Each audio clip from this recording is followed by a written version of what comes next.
এটা হচ্ছে চিটং সেগুন কাঠের ডাবল দরজা। এটার সাইজটা হচ্ছে 5 ফিট বাই 7 ফিট এবং চৌকাঠের পরে কিন্তু ডিজাইন দেওয়া আছে 1 ইঞ্চি বাই 12 ইঞ্চি। চৌকাঠটা হচ্ছে 6 ইঞ্চি বাই 2.5 ইঞ্চি, পাল্লা পাকা 1.5 ইঞ্চি। এটা চিটং সেগুন কাঠ দিয়ে দাম পড়বে 85,000 টাকা লেকার বার্নিশ সহকারে। যদি আপনারা মেহগনি কাঠের রাউন্ড দরজা চান, এটা হচ্ছে মেহগনি কাঠের রাউন্ড দরজা, চৌকাঠ পাল্লা সহকারে লেকার বার্নিশ সহকারে দাম পড়বে 24,000 টাকা প্রতি পার পিস।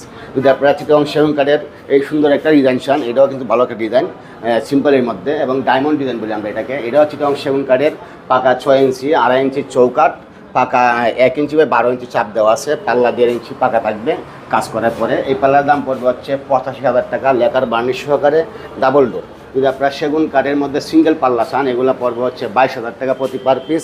যদি মেহগনি কাঠের পাল্লা চান, দাম পড়বে হচ্ছে 14,000 টাকা প্রতি পার পিস লেকার বার্নিশ সহকারে। এই পাল্লাগুলো নিতে পারেন আপনারা মেহগনি কাঠের হ্যান্ড বার্নিশ সহকারে।